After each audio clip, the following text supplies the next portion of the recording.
Magtugang na menor de edad sa Banwaanin, Lagunoy, Camarines Sur, gadan makalihis na malamos sa Burabod River. Magurang kan mga aki pigtawan doon na daininda pigpapabayaan ang mga ini. Uyan report ni Jessica Kalinog. Hasta sa ngunyan day pasubuot makatubod ang 42 anyos na si Hazel Moreno, nasa sarong iglapsa na, sabay na mawawara ang duwa sa 5 nindang aki. Pakapangod to kaya kan Mayo 1 mantang nasa trabaho, kan ibareta na sana sa iya kan sa indang kataid na harong na 9 asin 8 anyos niyang aki, nalamos subuot sa Burabod River asin day pa nakukuha ang hawak. Makulong man lang ma'am sa buot na nangyari na sumuya. Ay ma'am po, ginusto. Anagom ni Hazel ang kaibanan kan mga aki kan aldaw na ito. Nagpaaram subuot ang duwa na makawat sa kataid sa nang harong kaya tinugutan man. Hasta sa nakamang nusubuot sinda na nagdumana palan sa salog ang mga ini na mayong paaram, kaibanan ang sarupang kakawat.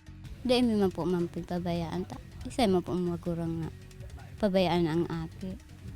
Sigun sa mga otoridad, da ipaman gayong halangkaw ang tubig ka nagpasiring subuot sa salog ang mga aki para magkarigos. Sabi niya, biglang tumaas yung level ng tubig kaya hindi naman marunong umangoy yung bata. Nahihirapan po silang umalis doon sa kung saan naroon sila sa tubig.